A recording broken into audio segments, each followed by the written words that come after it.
السلام عليكم. الحلقة المنتظرة قبل أي بطولة وأي موسم، حلقة تقييم القمصان الرياضية لمنتخبات كأس العالم 2026. هاي الحلقة باتت أساس في برنامجنا، انتم ما بتفوتوها وبتطالبوني فيها كل موسم. ما بالك وعندنا الآن أكبر بطولة على الإطلاق، بطولة كأس العالم لكرة القدم. عندنا 48 منتخب، يعني 96 تيشيرت. يا عفو الله الرحيم، شو بدنا نقيم لنقيم؟ اليوم مش تحليل تشكيلات ولا منتخبات ولا لاعبين، اليوم أزياء، فاشن، لبس. اليوم ما لبست ولا تيشيرت من تيشيرتات كأس العالم اللي راح أقيمها في حلقة اليوم، حتى أكون عادل منصف مع الجميع. من عادل؟ طبعا محمد مريض ما زال مريضا، لأنه اللي تو عاد من برشلونة، بالتحديد من جيرونا اللي جنب برشلونة، جنة في الأرض ورب الكعبة. ولكن هناك في جيرونا ماذا فعل محمد عدنان؟ اللي بتابع ستورياتي بيعرف شو كنت أعمل في جيرونا. ليش بتتابعش؟ ما بتعرف مين أبو صلعة اللي تقابلت معه؟ ورب الكعبة جلسنا مع بعض، لعبنا جولف مع بعض، ضحك علي ضحك الكلاب بسود في غسق الليل المظلم، وكان يشجعني لأن أضعف لاعب جولف في العالم، وطلع لعيب جولف جبار. الكلام عن بيب جوارديولا. عملت معه مقابلة اللي كان المفروض نجلس نص ساعة مع بعضنا، من كثر ما هو مستمتع. صريح كلام مديرة أعماله، لا اتركوني إنني مستمتع مع هذا الإنسان العربي الفلسطيني. مش عارف إحنا في فلسطين نعشق جلده ونمسك راسه على مواقفه الإنسانية الشريفة تجاه غزة وفلسطين. المهم إنه كل شيء صار بيني وبين جوارديولا حتعرفوه في الحلقة، فما تفوتكوا أبدا. عشان تكونوا متابعين أول بأول، تابعوني في كل منصات التواصل الاجتماعي. مليون مرة صرنا حكيين. عملت لك للمقطع ولا ما عملت؟ لا، ما راح أتعب كل التعب اليوم وأقيم 96 تيشيرت وما تكون عامل لك للمقطع ولا مشترك معنا في القناة. لا، دخلين علينا بلايك، مش مشترك في القناة، فور فري مجانا ورب الكعبة. بعدين مروا على منصة تصير بفلوس الاشتراك، تزعل. زعل ليه؟ ها هو ذا فري مجانا ورب الكعبة، ها هو محتوى خاص لكأس العالم. اليوم حنقيم قمصان المنتخبات ال 48، وبصراحة في هاي الحلقة تحيرت كثير. هل أعمل مثلا أحسن 15 تيشيرت، أسوأ 15 تيشيرت؟ هل أعملها حلقة مختصرة ولا نعمل كما المعتاد نمسك كل التيشيرتات ونقيمهم من 10؟ قيم كل قمصان 96 يا عفو الله الرحيم، ولكن بنظام تصنيفات. ايش نظام تصنيفات؟ ايش يعني محمد؟ ما فهمنا. نعم، عندي 6 تصنيفات. التصنيف الأول اسمه جنون العظمة، وهو أعلى تصنيف قمصان على الإطلاق، لا مكان فيه إلا للجبابرة. صفوة الصفوة، أفضل الأفضل راح يدخل في هذا التصنيف. بعده بيجي تصنيف اسمه ممتاز، وهي القمصان الممتازة الجميلة، ولكنها أقل من جنون العظمة. التصنيف الثالث جيد، حلو، جميل، بينلبس، اللاعب لما يكون لابسه ما حيكون كرهان، حيحبه يبوسه، ولكنه مش جبروت. التصنيف الرابع كلاسيكي، ما في كثير ابداع، اللاعب مش كثير مبسوط وهو لابسه، عادي جدا ننساه بعد البطوله، ما في ابداع لا في الحلاوه ولا في البشاعه، نكره تيشيرت نكره. التصنيف الخامس اسمه ضعيف، هيك شكله، يقال انه هيك شكله ضعيف، يعني بيكون تيشيرت رسميا ما عجبني. التصنيف السادس هو اللاعب حيكون زعلان رسميا، وصلني خبر، خبروني اللاعبين انهم كرهانين يلبسوه، بعثوا لي ايميلات وتواصلوا معي، محمد ارجوك اعترض على الشركات المنتجه، مش قادرين يلبسوا، كرهانين يلبسوا. قلت لهم طارت الطيور بارزاقها. واسم هذا التصنيف ماذا كانوا يشربون عندما صمموه؟ نعم، ماذا كانوا يشربون؟ يعني شو خطر في بالهم؟ وين كانت امخاخهم؟ بايش كانوا يفكروا؟ وهذا هو التصنيف الأسوأ على الاطلاق. وادعوا ادعوا الله عز وجل انه منتخبك اللي بتحبه ما يكون ضمن هذا التصنيف. ندخل على المجموعه الاولى المكونه من المكسيك وجنوب افريقيا والتشيك وكوريا الجنوبيه. نبدا اول شيء مع منتخب المكسيك وتيشيرته الاساسي. التيشيرت ياتيكم من شركه اديداس، التيشيرت الاساسي باللون الاخضر المميز لعلم المكسيك، وهذا القميص بالتحديد الاساسي مستوحى من قميص مونديال 1998. ابرز ما فيه النقوش الازتيكيه الجميله اللي جايه على صدر القميص، المستوحاه من حضاره الازتيك القديمه، مع اشكال هندسيه داكنه في النص تتجمع كانها رمز كبير في الوسط يتوسطه النسر الذهبي. هذا القميص بيعجبني كثير وتصنيفه راح يكون ممتاز، وانا اقتنيته على فكره. هذا من التيشيرتات اللي انا اشتريتها رسميا للمونديال. هذا قميص المكسيك، نسخه اللاعبين رسميا. ما اجمله وما اجمل النقوش الموجوده على صدره، فصيله ما اجملها ولمساته. اديداس في قمصانها هذه السنه، وطبعا قمصان اديداس هاي السنه اللي بتشوفوها الان بهذه التصاميم هي راح تشوفوها للانديه المتعاقده مع اديداس الموسم القادم، يعني هاي الحركه حتشوفوها على كل اديداس السنه الجايه. نيجي على القميص الثاني منتخب المكسيك، قميص لونه ابيض زي ما بتشوفوا، نقوش هندسيه خفيفه مستوحاه من الحضارات القديمه اللي كانت في امريكا الوسطى زي حضاره الازتيكا وحضاره المايا، مع لمسات اخضر داكن واحمر وياقه كبيره شكلها مدبب. تقييم القميص بصراحه ضعيف، عادي جدا. الغريب ان المكسيك تاتينا بقميص ثالث في كاس العالم، وهذا القميص لونه اسود بيشبه القميص الاحتياط الابيض بشكل كبير، تصميم جميل وجريء شوي، انا باخده الى كلاسيكي مش اكثر من ذلك. ننتقل الان لمنتخب جنوب افريقيا. التيشيرت الاول لمنتخب جنوب افريقيا بلونه الاصفر المعتاد والمميز، بيشبه كثير تيشيرتهم في عام 2010 لما كانوا هم البلد المنظم للبطوله، في نقشه خفيفه يقال انها ترمز الى تعدد وتنوع اللغات في هذا البلد. طبعا حلو في تيشيرت جنوب افريقيا شعار زهره البروتيا، وهو شعار شعبي في البلد. تصنيفي لهذا التيشيرت كلاسيكي، لا ارحم البتة والله. ننتقل الآن للقميص الثاني لجنوب افريقيا وهو قميص اخضر. جنوب افريقيا نفس المكسيك، تيشيرتاتها مقدم من شركة اديداس. القميص الاخضر انا شايفه احلى من الاساسي، يمكن لانه اللون الاخضر بطبعه احلى من اللون الاصفر. احلى ما فيهم الاثنين شعار زهرة البروتيا. صراحة عجبني القميص، راح احطه ممتاز. انا هذا رأيي، اتوقع انه جميل في الملعب. ننتقل لمنتخب كوريا الجنوبية اللي قمصانها مقدم من شركة نايكي الأمريكية. التيشيرت الأساسي لونه أحمر مع نقوشات عليه مستوحاة من جبال كوريا، إضافة إلى نقوش جلود النمر، والنمر هو الرمز الشعبي للبلد. طيب يا محمد شو تقييم هذا التيشيرت؟ أنا راح أحطه ضعيف. شفت لكوريا ما هو أجمل من هذا؟ لا رحمة اليوم. القميص الثاني، تقول لي شو هذا اللون؟ هذا القميص يأتيكم مستوحى من فكرة زهرة المجنجوة. أتمنى حكيتها صح. ليش؟ لأنه اسمها بصراحة صعب، ملعون، صعب. بيقول لك هذه الزهرة ترمز إلى الصمود والاستمرارية. كله ما راح يفيد أبدا في التصنيف، والتصنيف رسميا لأول مرة معنا في حلقة اليوم. ماذا كانوا يشربون؟ ضعيف ما راق لي. احفظوا هاشتاج ما راق لي. معقول يكون على اللبس أحلى لما نشوف في مباريات كأس العالم؟ هندم كثير. ننتقل للمنتخب الرابع في المجموعة الأولى، منتخب التشيك. قمصان التشيك تأتي مقدم من شركة بوما الألمانية. التيشيرت الأساسي باللون الأحمر، بس بدنا نركز في التفاصيل. بيشبه قميصهم في عام 1996 لما وصلوا لنهائي يورو 1996 وخسروا من ألمانيا بالجولدن جول اللي سجله أوليفر بيرهوف. طبعا داخل الياقة ايش مكتوب؟ كلمات وعبارات من النشيد الوطني لدولة التشيك. شو تصنيف التيشيرت؟ جيد. نعم رسميا، ورب الكعبة رميته في الجيد، تم تصنيفه جيد، مش أكثر من ذلك. القميص الاحتياطي، وأنا الذي أقول دائما إن امتزج الذهبي بالأبيض أو امتزج الذهبي بالأسود فخذ قميص جبار. طبعا القميص يأتي بنقوشات تعبر عن الكريستال والزجاج، لأنه التشيك مشهورة بصناعة هذول الحاجتين. شو تصنيف التيشيرت؟ رسميا ممتاز. نعم ورب الكعبة ممتاز، راق لي. لحظة شوي، أنا وين؟ برضو لحظة شوي، أنتوا قبل ما نكمل في التيشيرتات، أنتوا شايفين قطعاتي وتوقعاتي في كأس العالم كيف شغالة حتى الآن؟ قلنا الأرجنتين وألمانيا وإنجلترا راح يتصدروا، وهيهم الآن متصدرين، وحذرت من كاب فيردي فعلا أوقفوا إسبانيا، وتوقعت تعادل المغرب والبرازيل، قد حصل رسميا. وإذا أنت شايف حالك جبار وأقوى مني في التوقعات، استثمر الفرصة الآن وتوقع معي. كيف تتوقع معي؟ على تطبيق OKX. OKX مش بس عاملين سحب على $1000، راح أقول لك عنها بعد شوي، بل OKX عاملين لعبة توقعات مجانية 100%، راح يعطوا عليها جوائز بمجموع 16.6 بيتكوين، يعني قرابة $1,000,000 بيتوزع على آلاف الفائزين. قطعاتي هاي السنة كلها راح تكون مع OKX. هلا اللي صاروا احنا مع بعضنا داخل التطبيق توقعنا دور المجموعات، بس تعالوا الآن نعمل توقعات مع بعض للمباريات القادمة من داخل التطبيق. بدنا نتوقع الآن مباراة مصر ونيوزيلندا، أنا بقول مصر 3-1. بدنا نتوقع مباراة المغرب واسكتلندا، أنا بقول 2-0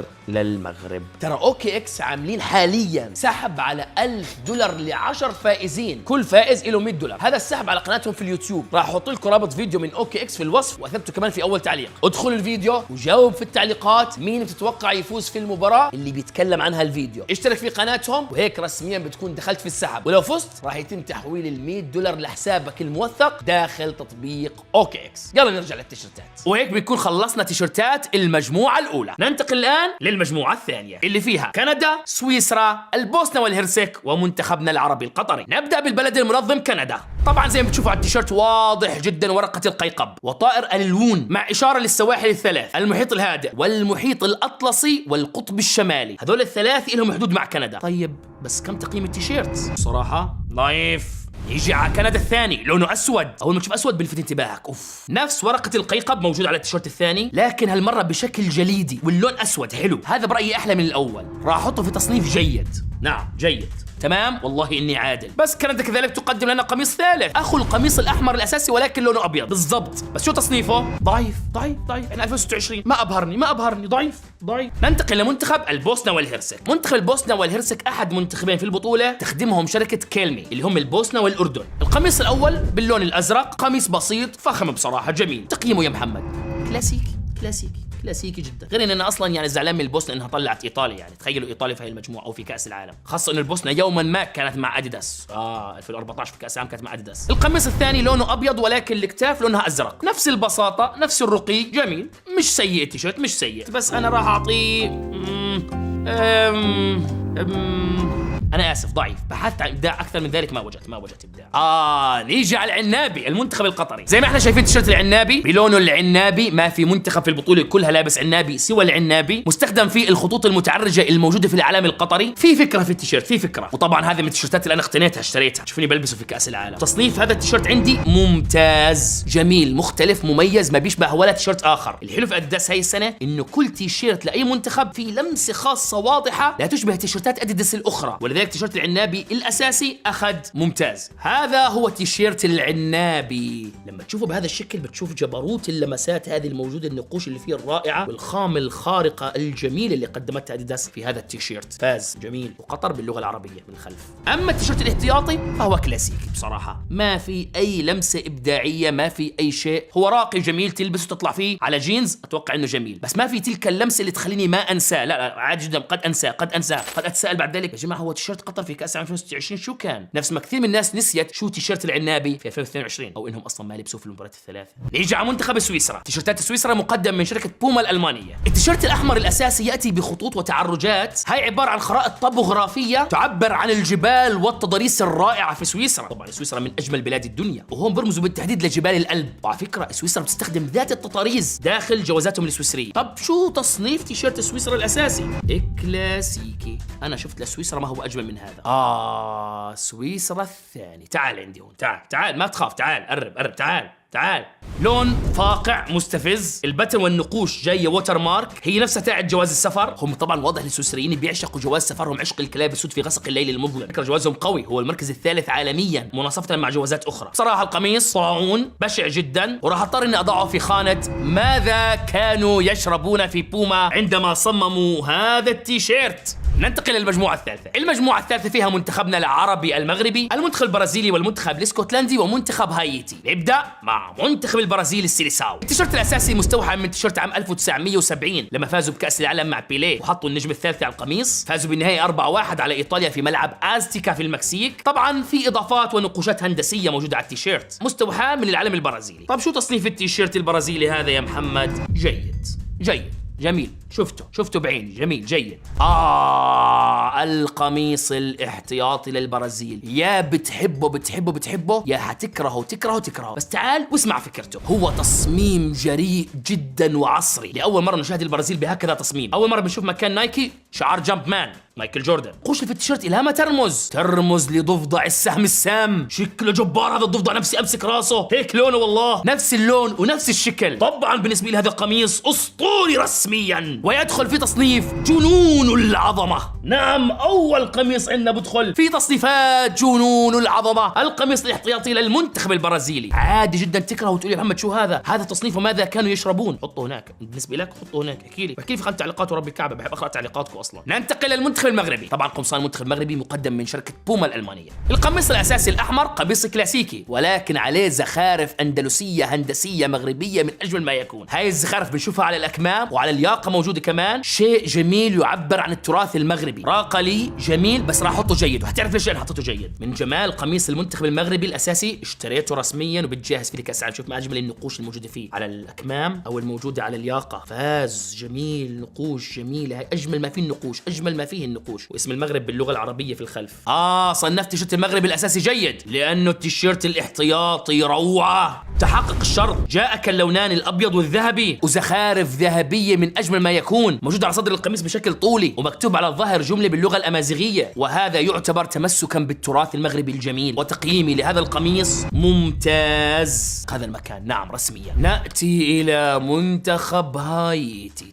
تعال مالك خايف، تعال قرب، تعال تزعلش، تعال تخافش مني، تعال. شو هذا التيشيرت؟ نبدأ أول شيء، شو هذه الشركة؟ سايتا. هل هذه قمصان جيم؟ هل احنا رايحين بطولة كرة قدم ولا بطولة جيم ورب الكعبة وفرد عضلات وتكسير روس وذبح وقتل؟ هل احنا مونديال 1998 ولا مونديال 2026؟ هذا هو القميص الأساسي يا اخوان، زي ما انتم شايفينه باللون الأزرق، في نقوش، في رسومات، بس انا متخيل الخامة بتزحلق، مش قادرين تفهموني، بتزحلق الخامة، بتخيل انه سريع العرق، مش مبسوط منه، ورب الكعبة تصنيفه ماذا كانوا يشربون، ورب الكعبة، مع انه الالوان الوان حلوة، ازرق واحمر وابيض، واو. والمنتخب فرنسا بس الخامة خسرت، معضل على الاخر، بديش البسه، يكشف عيوبي وعوراتي. قميص احتياطي لونه ابيض، اخوه رسميا ما في ابداع، بس شالوا اللون الازرق حط ابيض رسميا. شركه سايتا تصنيفه هذه قوية. منتخب يدخل له تيشيرتين في تصنيف ماذا كانوا يشربون، قوية ورب. ورب الكعبة انه جبار، ورب الكعبة يا هيت انك جبارة. عنفوان والله. ايه عندهم تيشيرت ثالث طلع احمر، ورب الكعبة، ورب الكعبة طلعوا مقدمين ثلاثة نفس التيشيرت نفس التصميم، ما في اختلاف الوان فقط. التيشيرت الثالث ماذا كانوا يشربون، نعم الثلاثة ورب الكعبة ماذا كانوا يشربون الثلاثة. طيب نختم المجموعة الثالثة بمنتخب اسكتلندا. طيب شركة اديداس تقدم تيشيرتات منتخب اسكتلندا. القميص الاول الاساسي الكحلي المميز لاسكتلندا وعليه نقوشات صليبية. تصنيف التيشيرت كلاسيكي، يعني اسكتلندا نفسها شفت لها تيشيرتات احلى من هذا بصراحة. كلاسيكي مكانك هيك بس. التيشيرت الثاني بنختلف فيه، في ناس حتحبه في ناس راح تكرهه. هي اديداس قدمت التيشيرت الاحتياطي الثاني دائما بالنسخة الكلاسيكية وبالشعار الكلاسيكي لاديداس، ولكن تصميم التيشيرت حديث، بس الرسومات والنقوش واللمسات انها قديمة يعني كلاسيك ريترو. انا اتوقع انه جيد مش اكثر من جيد يعني اتوقع ممكن نتذكره. خلصنا المجموعه الثالثه، ننتقل الان للمجموعه الرابعه. المجموعه الرابعه فيها الولايات المتحده الامريكيه منظمه الحدث، ومعهم تركيا والباراغواي واستراليا. هنكره الان حاجه يا اخوان، نايكي الامريكيه تقدم تيشيرتات المنتخب الامريكي، وامريكا واحنا هون بصراحه مش جايين نحكي سياسه، احنا جايين نتكلم فاشن، ازياء، لبس، تصاميم. التيشيرت الاساسي للمنتخب الامريكي من اجمل ما يكون، محمد عدنان لا يجامل في ذلك البتة. التيشيرت مش ناصع البياض بل هو اوف وايت على فكرة. خطوط العلم المتموجة عاملة جو خرافي على التيشيرت، هالمرة عملوها متموجة مش مستقيمة كالعادة. هذا التيشيرت رسميا يدخل تصنيف جنون العظمة عن جدارة واستحقاق. القميص الثاني للمنتخب الامريكي لونه كربوني، اسود كربوني مش اسود السواد الصريح، وعليه نجوم الولايات، ونجوم الولايات هي النقوش الموجودة على التيشيرت. تصميم التيشيرت كلاسيكي.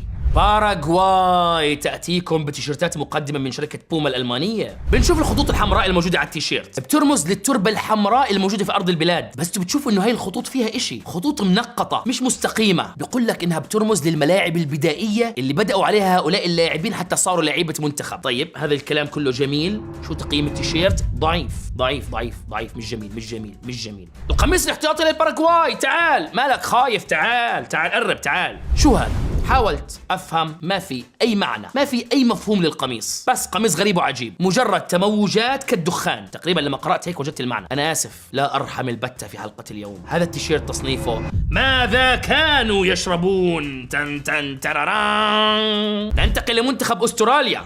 منتخب أستراليا يأتيكم من القارة الآسيوية مع أنه المفروض هناك في قارة أوقيانوسيا. تيشيرتات أستراليا مقدم من شركة نايكي الأمريكية. التيشيرت الأساسي اطلعوا عليه بتعرفوا كلكم حافظينه كلنا حافظينه، بسيط كلاسيكي أصفر. شو تصنيفه؟ كلاسيكي. نعم كلاسيكي ورب الكعبة كلاسيكي. القميص الاحتياطي فيه لمسة مختلفة، مميز فقط بتدرج لون الجريدينت خارج عن المألوف. دايما ألفنا أستراليا بتقدم لنا التيشيرت الاحتياطي بيكون لونه يا أسود يا أخضر، لا هون أخضر وفوق صار أحمر، لطيف جيد، أنا قيمته جيد. ننتقل لمنتخب تركيا، ومنتخب تركيا تأتينا قمصان مقدم من شركة نايكي الأمريكية. القميص الأساسي باللون الأحمر، جميل، اطلع عليه جميل ورب الكعبة، يعبر عن العلم التركي. يمكن هم المنتخب الوحيد في البطولة اللي شعارهم هو علم بلادهم، بس في نقوشات، من المرات القليلة إنه منتخب تركيا يكون فيه نقوشات. نعم في نقوشات في التيشيرت الأساسي تعبر عن الرخام أو السحاب. في ناس ممكن تشوفه سيء، أنا شفته جميل، راح أحطه ممتاز. التيشيرت الاحتياطي بيشبه كثير التيشيرت الأساسي، بس بدلوا مكان النقوشات والعلم بس تقريبا، بس حتى هذا راح أحطه ممتاز. جميل أنا حبيته. ننتقل الآن للمجموعة الخامسة اللي فيها ألمانيا، الإكوادور وساحل العاج وكوراساو. نيجي على ألمانيا، تيشيرتون قد اشتريته واقتنيته. دولني يا يتيم يا بابا. هذا هو النسخة الرسمية الأصلية للمنتخب الألماني يا أخوان، نسخة اللاعبين. بقول لك هذا التيشيرت مستوحى من آخر تيشيرتين حققت فيها ألمانيا كأس العالم، تيشيرت عام 1990 وتيشيرت مونديال 2014. والأربع نجوم اللي بتشوفوها الموجودة هون لو تطلع في داخلها موجود فيها أرقام من النسخ الأربعة اللي فازت فيها ألمانيا في كأس العالم، 54 و74 و90 و14. تقييم التيشيرت ورب الكعبة أسطوري، وعلى اللبس جميل، وإذا بتلبسه نسخة اللاعبين الناس هتقول لك واو شو هالتيشيرت اللي لابسه. نعم تصميم أسطوري رسميا. نيجي الآن للقميص الاحتياطي للمنتخب الألماني، كلاسيكي ريترو زي ما انتم شايفين بشعار أديداس القديم، لون كحلي داكن، والأخضر اللي عليه هو الأخضر النعناعي بسموه، وجاي هيك بجو بحري. وعلى فكرة هذا آخر تصميم إلهم مع أديداس قبل الانتقال في العام القادم 2027 إلى شركة نايكي الأمريكية، وحتكون صدمة ولأول مرة في تاريخ ألمانيا بتروح مع نايكي. طب شو تقييم هذا التيشيرت؟ ضعيف ضعيف ضعيف ورب الكعبة ضعيف. نيجي على منتخب كوراساو، منتخب لاول مره يحضر في كاس العالم ومدربه ديك ادفوكات. تعالوا نطلع على التيشيرت الاساسي، تعالوا نشوفه. كوراساو جزيره، هذا التيشيرت يرمز للامواج المحيطه بالجزيره، وهذا الشيء بنشوفه سواء في نقوشات الاكتاف او في التكستشر الموجود على القميص. طب شو تصنيف القميص؟ مش مناسب لكاس العالم، عادي جدا، اقل من مستوى كاس العالم. بتفهم من هالمشاركه الاولى يا كوراساو، طوروا قمصانكم. الاحتياطي اجمل، والله انه اجمل. اذا كان التيشيرت الاساسي يرمز للبحار، فالاحتياطي يرمز لعماره الجزيره والمباني الملونه اللي موجوده فيها، وهذا الشيء بنشوفه عن طريق خطوط موجوده على اكتاف القميص، واللون الاصفر بقول لك هذا هو لون المباني. انتوا عارفين انه اي قميص في الدنيا بيطلع فيه له فكره، مش بس تصميم، وهذه هي فكره القمصان، تنزل في المواقع الرسميه للاتحادات. شو تصنيف هذا القميص؟ جميل، حبيت الالوان اللي فيه، جيد. نعم. منتخب ساحل العاج المتعب المخيف الافريقي، تعالوا نتكلم عن قمصانه. منتخب ساحل العاج تقدم تيشيرتاتهم شركه بوما الالمانيه. ساحل العاج احد المنتخبات القليله في العالم اللي بتلبس اللون البرتقالي. التيشيرت الاساسي فيه كثير من النقوش الحيوانيه، ما تعبر عن طبيعه ادغال الدوله، خاصه وانه لقبهم الافيال. تصميم التيشيرت جيد، شفتوا عن قرب، جيد، نعم جيد. تيشيرت الاحتياطي اعطوني اياه، لونه ابيض، هو اهدأ من الاساسي لكنه مليء بكثير نقوش وورود واشياء كثير، مجمع كثير. بقول لك هاي نقوشات استوائيه ترمز لطبيعه البلد، بس انا ما حبيت، شمس وشجر واوراق لا ضعيف، انا اسف، ضعيف جدا. اعطوني الاكوادور وشركه ماراثون. القميص الاول بتعرفوا دائما بيجي باللون الاصفر، وياتي على هذا القميص الوان العلم، في جمله حلوه مكتوبه على القميص من الداخل: احلم، تجاوز، واصنع التاريخ. التيشيرت بيجي شوي تايت ضيق، بس هم لعيبه الاكوادور معضلين جبارين. انا راح اصنف التيشيرت جيد مش اكثر من ذلك. القميص الاحتياطي فيه فخامه شوي، خاصه انه لياقه بولو. الشعارات على القميص الاحتياطي لونها ذهبي نحاسي، ولونه زي ما حكينا كحلي، فانا بشوف انه قميص، انا اسف، راح اصنفه كلاسيكي، مش راح اعطيه اكثر من ذلك. ننتقل للمجموعة السادسة اللي فيها هولندا، تونس، اليابان والسويد. نبدأ مع منتخب هولندا، وتخدمهم وتقدم لهم شركة نايكي الأمريكية قمصانهم. القميص الأساسي البرتقالي، درجة اللون البرتقالي هاي المرة شوي فاقعة بزيادة. النقوشات حلوة، نقوشات نايكي، في خطين أسود على كحلي موجودين على الأكتاف، ونفس الشيء ممتدين على الأطراف. تقييم التيشيرت أنا برأيي ممتاز،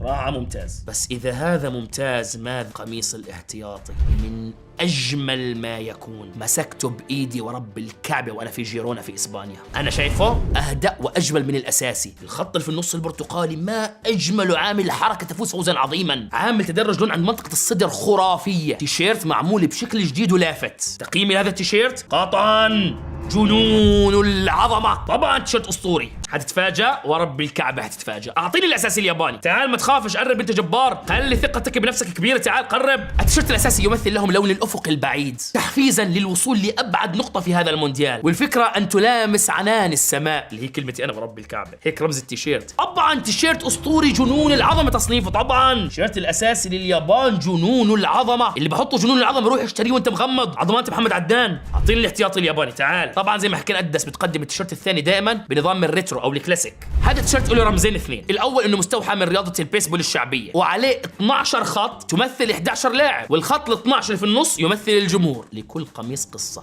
بس شو تقييم هذا القميص؟ حلو صراحة، جميل، راح احطه جيد. اعطوني منتخب السويد. القميص الاول الاصفر الكلاسيك، فيه نقوش لا ترى بالعين المجردة، تعبر عن اسطوانات الفينيل الموسيقية، ترمز لفرقة الموسيقى السويدية ABBA، هيك الفكرة. طب شو رأيي بالتصميم؟ حلو فكرة الاكتاف الزرقاء، جميلة. انا راح احطه ممتاز، جميل، حلو بصراحة حبيته، بس مش اكثر من ممتاز. اعطيني القميص الاحتياطي، تعال. قميص ريترو كلاسيك، قميص هارب من السبعينات، حاولت افهم فكرة الرموز والنقوش اللي فيه، ما راق لي البتة. راح يدخل معانا في تصنيف ماذا كانوا يشربون، تن تن تراران. مش جميل، ما مش جميل. في ناس بتحب الجنون، ممكن تشوفه جميل جدا، بس انا شفته مش جميل. منتخب تونس، تعالوا نصور قرطاج، تعالوا ادخلوا اللعب بسرعه، ادخلوا الساحه. طبعا شركه كابا تقدم قمصان المنتخب التونسي. نمسك القميص الاساسي بلونه الابيض للعام رقم الله اعلم كم. القميص الاساسي ابيض، اعطونا اياه. لو تطلع على الاكتاف في رسومات ونقوشات الريش، هذا الريش اللي على الاكتاف رمزا للنسور. ليش؟ لانه هذا منتخب نسور قرطاج. بس شو رايي بالتصميم بشكل عام؟ كلاسيكي، يعني حتى انا بتذكر لما نزل التيشيرت واعلن عنه، قرأت ردود فعل الشارع التونسي ما كانوا مبسوطين، قالوا الى متى حتعطينا شركة كابا تيشيرت جبار اسطوري مثل باقي التيشيرتات، واصلا الى متى سنبقى مع شركة كابا؟ هذا كان انتقاد الشارع التونسي. القميص الاحتياطي اخو الابيض تقريبا، مع اختلاف بس انهم غيروا الالوان، مكان الابيض صار احمر، بس يمكن هذا احلى شوي يمكن، فانا راح احطه في تقييم جيد.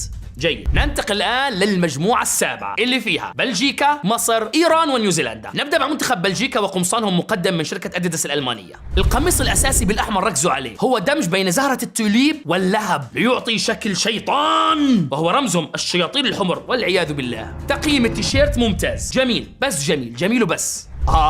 القميص الاحتياطي قصة، اعطيني اياه. لا حول ولا قوة إلا بالله. جرأة، نعم جرأة ورب الكعبة جرأة وتحسب إلهم. شو هاي الأشكال؟ شو هاي الرموز؟ بقول لك هي رموز من تراث الفن السريالي البلجيكي وبس، افهم لحالك. طبعا مع شعار شركة أديداس الريترو عشان إنه هيك يعني تراثي وهيك. بس شو تقييم التيشيرت؟ شو هاي البلالين الزهرية الموجودة؟ كيف استطاعوا يدمجوا اللون الأبيض مع اللون الأزرق الفاتح مع هاي البلالين الزهرية؟ تقييم التيشيرت ضعيف. كان اللبس يكون أحلى، ما بعرف. نأتي الآن لمنتخب الفراعنة، منتخب مصر، وقمصانهم مقدمة من شركة بوما الألمانية. أعطيني القميص الأول يا تيم. طبعا اشتريته لكأس العالم. هذا هو قميص المنتخب المصري الأساسي. إذا بتلاحظوا اللوجوز باللون الذهبي. هاي هي مصر، بلد 7000 سنة حضارة. مصر هي أمي، نيلها هو دمي، شمسها في سماري، شكلها في ملامحي. هيك بيكون شكل لما بدي أجامل فريقنا في مصر، فريق المونتاج، عشان يبدعوا في هاي الفقرة. زي ما تشوفوا التيشيرت الأساسي بيجينا بالمثلثات الهندسية الثلاثية اللي بترمز لإيش؟ ترمز للأهرامات مع رمز مفتاح الحياة. شايفينه هون مفتاح الحياة؟ تيشيرت جميل وسأصنفه ممتاز. القميص الثاني للكلاسيكية عنوان، نفس فكرة الأساسي ولكن بشكل أهدى. فيه نقوشات بارزة من اللغة الهيروغليفية، لغة الفراعنة، وفي أهرامات كثيرة برضه موجودة فيه. هذا القميص الثالث لمصر شفت أحلى منه بكثير، راح أصنفه كلاسيكي، ما فيه أي إبداع منتظر. خاصة الإبداع كله أنت وضعته في التيشيرت الأساسي الأحمر. ترى مصر نزلت قميص ثالث، لا لحظة شوي،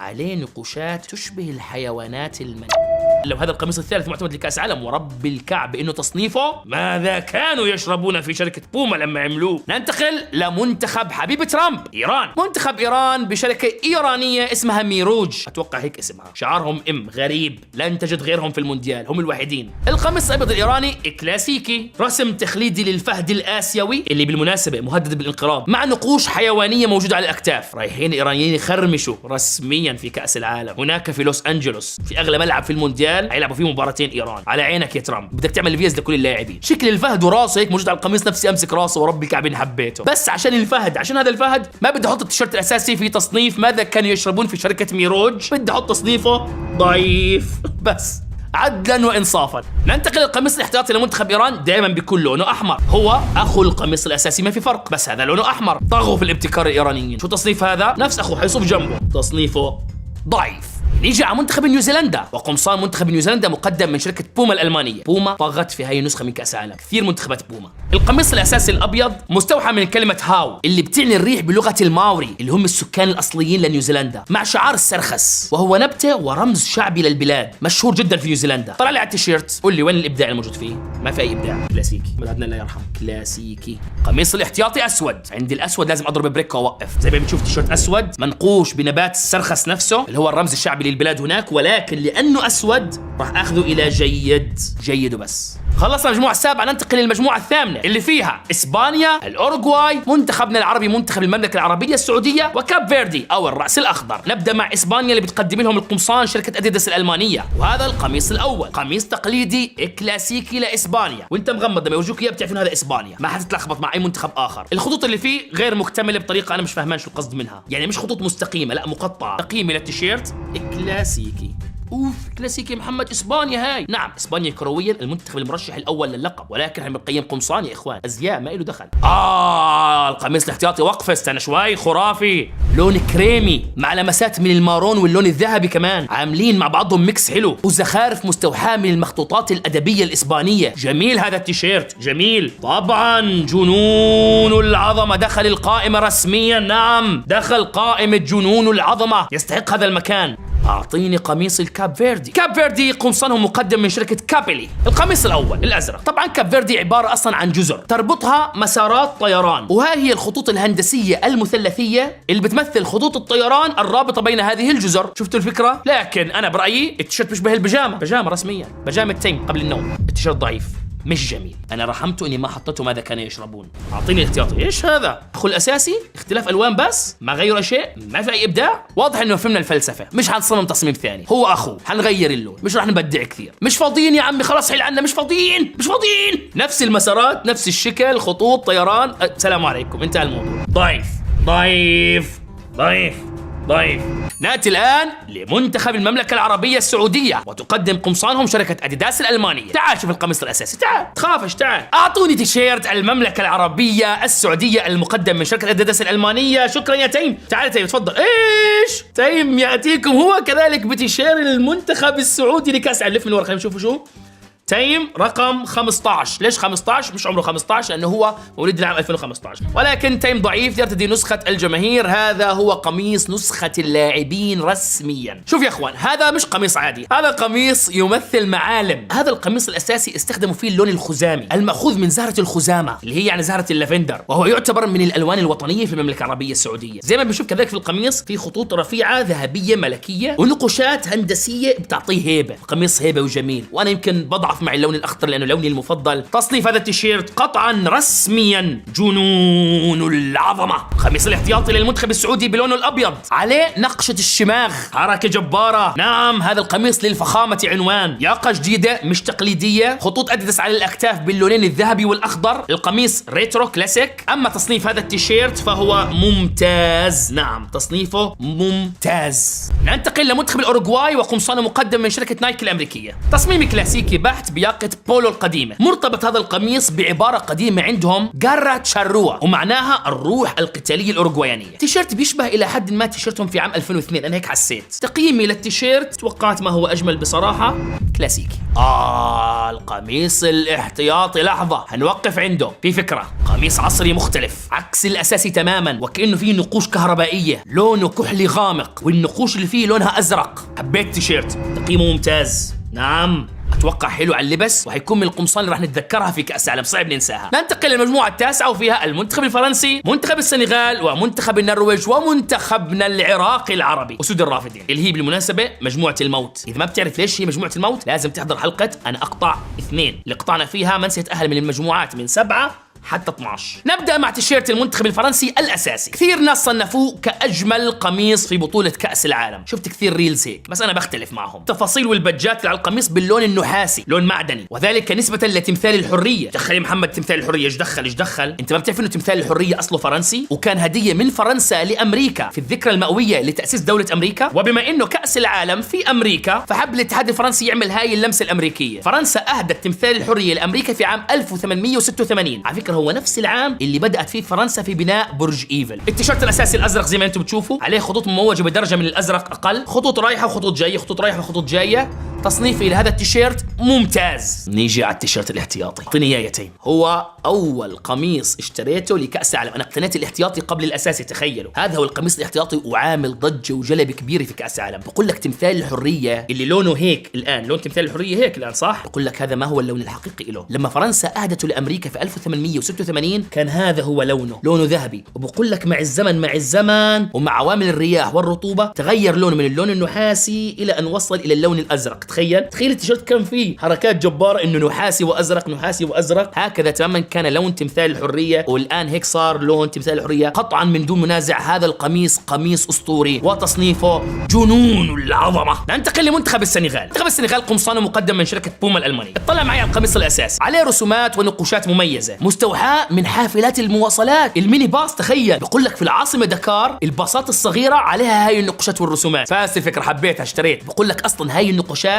هي نقوشات ملونة وجزء من الثقافة الشعبية في البلاد. بس شو تقييم التيشيرت؟ كأني شايف للسنغالي كثير تيشيرتات تشبه هذا. تصنيف التيشيرت جيد مش أكثر من ذلك. أعطيني التيشيرت الثاني الأخضر، أول ما تشوفه بتفكروا للكاميرون، بتركز شوي. لا هذا السنغال لأنه عليه اللون الأخضر والأحمر والأصفر لألوان الكاميرون. بس لو تركز على النقوش الموجودة في المنتصف على الصدر وأنت نازل، هذه النقوش تعبر عن الحرف السنغالية وبالأخص فنون الأقمشة. تقييمي للتيشيرت جيد مش أكثر لأني بحب اللون الأخضر. العراق وصل رسميا بقمصانه الجديدة لكأس العالم. يمكن العراق هو آخر منتخب قدم قمصانه لكأس العالم. تخيل، عرفناهم تقريبا قبل أسبوعين بس من كأس العالم. متنا واحنا بنستنى متنا. بكل الأحوال هذا هو القميص الأساسي الأبيض. طبعا قمصان المنتخب العراقي مقدم من شركة جاكو. إذا ذكرت العراق ذكرت الحضارة والعراقة. القميص مزخرف بفسيفساء. هاي الفسيفساء مستوحاة من مدينة أوروك العراقية. على الأكتاف بنشوف شعار شركة جاكو بالطريقة الكلاسيكية. تقييمي لهذا التيشيرت جيد. الاحتياطي أخضر، موطن ضعفي هو اللون الأخضر. نفس الفكرة والفسيفساء الموجودة على التيشيرت الأساسي، لكن هنا تأتينا باللون الأخضر، ولذلك تقييمي لهذا التيشيرت نفس الأساسي جيد. لا ممتاز ولا جنون العظمة، بس جيد الحمد لله رب العالمين. ما دخلنا المرحلة السيئة. أعطوني منتخب النرويج. منتخب النرويج قمصانه مقدم من شركة نايك الأمريكية. القميص الأساسي زي ما هو ظاهر أمامكم على الشاشة. أول شيء لازم تعرفوا أنا خايف جدا مرعوب من منتخب النرويج، ولازم تسمع شو راح أحكي عنهم في حلقة أنا أقطع. زي ما بنشوف التيشيرت في عليه صليب كبير جدا على الطرف، بداخله في زخارف نوردية مستوحاة من التراث الاسكندنافي القديم. قميص مصمم بعناية، متعوب عليه، لا يشبه أي قميص آخر، ما بتخربط مع أي منتخب آخر. خلص هم من النرويج. تقييم القميص ممتاز، حتى على اللبس شفتوا عليهم كثير حلو. القميص الاحتياطي من أغرب قمصان البطولة. أسود ظلام كامل، بلاك أوت بدون أي لمسة، حتى الشعرات مطفية، مع لعبة إنه الأكمام طبقة فوق طبقة ومش جزء واحد من القميص. تصميم مرعب بمعنى الكلمة، بس حبيت غرابته. تقييمه ممتاز. ننتقل للمجموعة العاشرة اللي فيها حامل اللقب الأرجنتين، ومعها منتخبين عربيين اللي هم الجزائر والأردن، ومعهم منتخب النمسا. نبدأ بالمنتخب الأرجنتيني. طبعا القميص زي ما بتشوفوا أمامكم فيه النجوم الثلاث، في داخل كل نجمة تاريخ تحقيق اللقب. زي ما بنشوف هون 78، هون 86، والنجمة الكبيرة اللي هي اللقب الثالث والأخير 22 اللي تحققت على حسابي أنا. خطوط سماوية زرقاء متدرجة في ألوانها. بيقول لك هذه درجات اللون الأزرق في الثلاث نسخ اللي فازت فيها الأرجنتين في كأس العالم. يعني درجة اللون الأزرق في 78 كانت غيرها في 86، كانت غيرها في 2022. كلهم اتجمعوا في هذا القميص. هذا اسمه إبداع. كرموا النجمتين السابقتين واحتفوا بالنجمة الأكبر بينهم اللي هي النجمة الأخيرة. طبعا ومن الخلف تاريخ تأسيس الاتحاد الأرجنتيني. طبعا هذا قميص الأسطورة ليونيل ميسي، من دون شك هذا القميص أسطوري، جنون العظمة تصنيفه. نعم القميص الاحتياط بتشوفه بتتفاجأ، ملفت للانتباه. شو هذا يا الله؟ بيقول لك هذه نقوشات من فن اسمه الفيليتادو بورتينيو. هذا هو الفن المستخدم في تزيين شوارع بيونس آيرس العاصمة، وهو عبارة عن خطوط حلزونية، يعني فن رسم على الجدران. حلو الفكرة، قميص جميل جذاب، تصنيفي له ممتاز. نعم بصراحة تصنيفي له ممتاز. بحب الخروج عن المألوف. نذهب إلى المنتخب الجزائري. محاربي الصحراء ماذا قدموا لنا؟ تيشيرتاتهم مقدم من شركة أديداس الألمانية. بابا أعطيني القميص الأول تبع الجزائر. قميص جميل جدا، برأيي هذا أجمل قميص شفته للمنتخب الجزائري في حياتي. عليه نقوشات تعبر عن الكثبان الرملية والصحراء الكبرى الموجودة في شمال القارة الأفريقية، وتمر عبر عدة دول من دولنا العربية. قميص رائع جذاب، فيه الأبيض والذهبي والأخضر ولمسة من الأحمر. وشوف على الأكمام اللون الأخضر واللون الأحمر، وفي لمسة حلوة كمان، بدل استخدام شعار الاتحاد الجزائري لكرة القدم تم استخدام العلم الجزائري الجميل. صراحة هذا التيشيرت جميل جدا، اسم الجزائر باللغة العربية، تيشيرت محمد عدنان جميل جدا. أنا راح أعطيه تصنيف أسطوري رسميا، جنون العظمة. أعطيني القميص الاحتياطي للمنتخب الجزائري. للأسف ما في أي شيء لافت فيه، تصميم كلاسيك، كان بالإمكان أفضل مما كان. أبدعوا كثير في الأساسي كثير، يبدو هذا جاء على حساب القميص الاحتياطي. يمكن الحركة الحلوة شعار أديداس الكلاسيكي، وإنه شعار المنتخب بداله علم البلاد. تقييمي للتيشيرت كلاسيكي. انتقل لمنتخب النمسا وقمصانهم مقدم من شركة بوما الألمانية. التيشيرت الأساسي الأحمر تقليدي جدا، فقط عليه أكمام سوداء بتكسر الروتين المعتاد على قمصانهم، مع عبارة تحفيزية داخل القميص: النمسا دائما. الحلو في القميص إنه الكم كله لونه أسود، هذا الشيء الوحيد اللي كسر الكلاسيكية في قميص منتخب النمسا. تصنيفي للتيشيرت جيد. قميص الاحتياطي بيقول لك مستوحى من محلات القهوة الفاخرة في النمسا، المحلات القديمة التقليدية اللي كانت طاولاتها من الرخام، فجاء هذا القميص بطابع رخامي تقليدا لمحلات القهوة تلك. بس كل هذا ما راح يفيدهم، تصنيف التيشيرت ضعيف.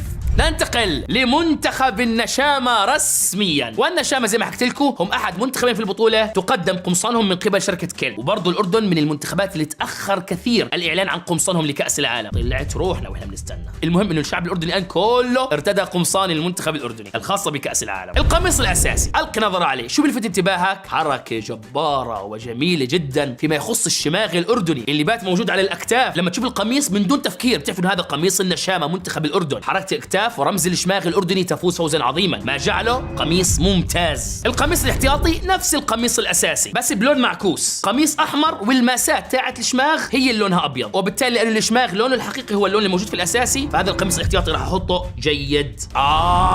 الاردن قدمت قميص ثالث، قميص راحت فيه بعيد، الفكره منه الخروج عن المألوف. لاول مره المنتخب الاردني يقدم لنا قميص بهذا الشكل. القميص الثالث لونه مستوحى من زهره السوسنه السوداء، وهي زهره شعبيه موجوده بالاردن. البجات اللي في القميص باللون الذهبي، ما جعله قميص ثقيل فخم جميل جدا. بس هل راح يلعبوا فيه في كأس العالم؟ صراحه حتى الان ما عندي يقين بذلك، ولكنه قميص تصنيفه جنون العظمه. نعم جنون العظمه، جميل جدا، فيه خروج عن المألوف. ننتقل الان للمجموعه رقم 11 وفيها البرتغال والكونغو الديمقراطيه، كولومبيا واوزبكستان. نبدا مع منتخب البرتغال. اعطيني القميص يا بابا. خامه قميص البرتغال الجديد كثير حلوه، ما راح تفهموها لحد ما تمسكوها او تشوفوها في المحلات، وهنا اقصد نسخه اللاعبين الاصليه. هذا هو طبعا. ياتيكم القميص مقدم من شركه بوما الالمانيه، هذا قميص دوني كريستيانو رونالدو، حتى الفونت الخاص بالكتابه او بالرقم كثير حلو. القميص ياتيكم بتفاصيل لطيفه، الخطوط صارت متموجه اكثر على القميص تعبيرا عن الملاحه البحريه في البرتغال، مع بوصله موجوده داخل الياقه لتوضيح المعنى نفسه، بحار وامواج وبوصله تقود الى الطريق. اللون الاحمر اللي بتعرفوه مع الحركه اللي على الياقه باللون تركواز تقريبا. جميل التيشيرت وتصنيفه ممتاز.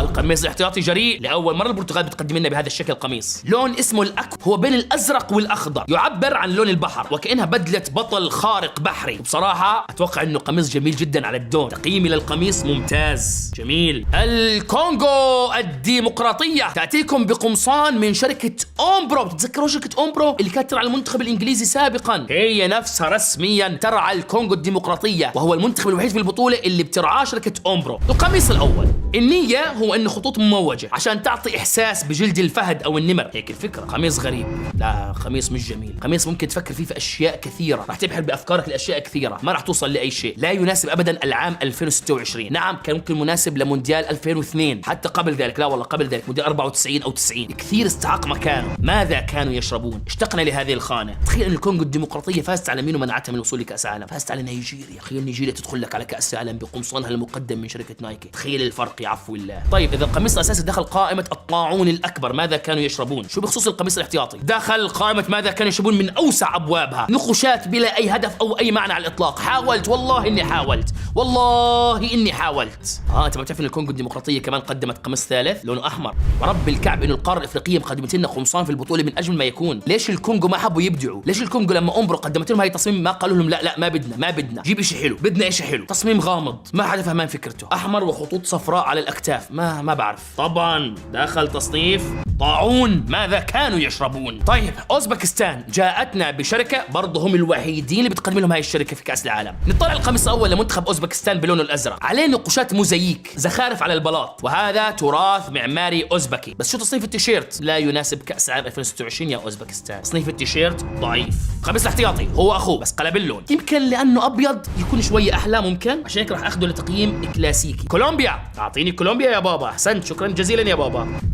شوف كولومبيا بالخلف مكتوب لونه الاصفر، يقدم من شركه اديداس الالمانيه. طبعا القميص الاساسي لمنتخب كولومبيا ياتي بالوان علم كولومبيا الرسمي، بس عليه نقوشات اجنحه الفراشات تكريما للكاتب جابرييل غارثيا صاحب 100 عام من العزله والحائز على جائزه نوبل. قميص لونه اصفر، خطوط اديداس باللون الاحمر، الياقه عليها اللون الازرق. القميص جميل برايي وتصنيفه ممتاز. القميص الاحتياطي لكولومبيا طاعون عمواس القاتل، مش جميل، ما راق لي، كلاسيكي قديم عادي، ما في اي لمسه ابداعيه، انه يعني اديداس وكلاسيك، غير جميل، غير ما تحاولش، غير جميل. راح يدخل في قائمه طاعون ماذا كانوا يشربون. ننتقل الان للمجموعه رقم 12 والاخيره وفيها انجلترا، كرواتيا، غانا وبنما. قميص المنتخب الانجليزي الاساسي الابيض كلاسيكي جدا، محافظ على طابع المنتخب الانجليزي، بس فيه نقوشات ترمز لحجر بركاني اسمه الاوبسيديان. القميص حلو، احلى من قميص يورو 2024 لما تحطهم جنب بعض. النقوشات اللي فيه كثير حلوه وملفته للانتباه. تقييمي لهذا القميص ممتاز. القميص الاحمر تقريبا بنفس الفكره، بس الياقه لونها كحلي، الخطوط اللي على الاكتاف لونهم ابيض، في نقشه موجوده على الاكمام، شعار المنتخب الاسود الثلاث وشعار شركه نايكي موجودين الاثنين في النص. بس هذا التيشيرت تصنيفه جيد مش اكثر من جيد. منتخب كرواتيا، منتخب كرواتيا بالعاده نفس التيشيرت، هالمره في لمسه حلوه. خلينا ننصفهم ونحكي الحقيقه. قمصانهم مقدم من شركه نايكي الامريكيه، مثل المنتخب الانجليزي، نفس رقع الشطرنج شطرنج نعم، بس هاي المره مربعات شطرنج اصغر ومأخوذين على اليمين واليسار وعاملين فراغ في النص. وعلى فكره هذا اخر قميص لكرواتيا مع شركه نايكي، بدايه من العام القادم حيكونوا مع شركه اديداس، يمكن نشوف تصاميم جديده. انا حبيت انه في فراغ في النص وانه المربعات رايحين يمين وشمال، فانا عجبني كثير وراح احطه ممتاز. القميص الاحتياطي كثير كلاسيك، ما شفت فيه جمال الاساسي، خاصه انه هو لونه ازرق والنقوشات اللي عليه باللون الازرق الاغمق، فتصنيفه بالنسبه لي كلاسيكي، شفت زيه كثير من كرواتيا. نيجي على منتخب غانا، وقمصان منتخب غانا مقدم من شركه بوما الالمانيه. جميل القميص الاساسي، فيه رسومات ترمز لقماش ومنسوجات الكنتي، وهي عباره عن منسوجات غانيه شهيره جدا، وطبعا معاهم النجمه السوداء اللي هي لقبهم البلاك ستارز. قميص يحاكي تراث غانا بشكل عصري. حبيت التيشيرت، جميل جدا، تقييمه ممتاز. القميص الاحتياطي لونه اصفر، نفس الفكره تقريبا، بس اذا كان القميص الاساسي يعبر عن نسيج الكنتي، فالقميص الاحتياطي يعبر عن زخارف الكنتي، بس انا بالنسبه لي قميص كلاسيكي مش اكثر من ذلك. نيجي على منتخب بنما، وقمصانهم مقدم من شركه ريبوك. القميص الاول لونه احمر، من الاجناب لونه ابيض، في نقشه خفيفه جدا تحتاج يمكن مجهر عشان تشوفها. هي عباره عن نسر مستوحى من شعار المنتخب. قميص جايك رسميا من مونديال 1998، بحسه راكب على 98. طبعا قميص ضعيف، طبعا قميص ضعيف. قميص احتياطي اقدم، هذا من مونديال 94، اذا هذاك من 98 هذا من 94. في بروزات بسيطه موجوده على الاكمام، ملمسها بيشبه الريشه، اشاره ذكيه للنسر. ما راق لي ابدا، تصميم ضعيف، راح يدخل في تصنيف ماذا كانوا يشربون. انا اسف جدا، لا اجامل في ذلك البتة. وعلى هيك بنكون خلصنا تصنيف 101 تيشيرت لكأس العالم 2026. حلقة متعبة، اعطيت كل منتخب حقه وكل قميص اعطيته حقه، ان شاء الله اني ما جاملت ابدا، كنت عادل ومنصف في اختياراتي. بس في النهاية برضو انت لك خانة تعليقات، ليش؟ حتى تعطيني رأيك فيها، قول لي يا محمد والله ظلمت القميص الفلاني او بالغت في وصف القميص الفلاني، ما كان يستحق هذا التصنيف. بحب اقرا تعليقاتكم وبستمتع فيها. تابعوني في منصات التواصل الاجتماعي كلها، تابعونا على الدوام، فعلوا جرس التنبيهات والاشتراك على كل الحلقات حتى ما يفوتك ولا تفصيلة. ما راح يفوتك لا شاردة ولا واردة في كأس العالم، راح أغطي كل شيء من عوالم المونديال، من أجواء المونديال، سأكون في عين المكان. أراكم على خير أصدقائي، سلام عليكم.